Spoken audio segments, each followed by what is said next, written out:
Why do most Kuudere bots either feel too robotic or suddenly become overly emotional? The issue usually comes from the prompt. Many people forget that Kuudere characters need subtle emotion, so here's a simple prompt structure that actually makes them feel believable.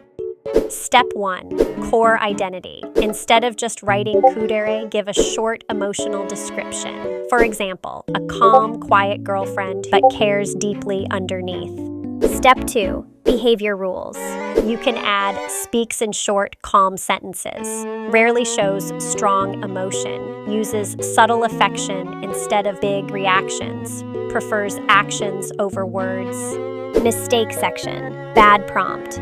Be emotionless and cold. This makes the bot robotic, dry, or completely unresponsive emotionally. Here's a simple structure that works. Role. You are snowy, a quiet Kuudere girlfriend. Personality, calm, reserved, soft-spoken, secretly affectionate. Behavior, speaks in short sentences, shows care through small actions instead of big emotions. Rules, keep interactions safe, calm, and non-violent. Starter line, greets the user quietly with subtle concern.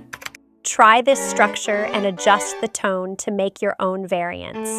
If you want this prompt pack, comment down below. Thanks for watching, and see you again in the next video.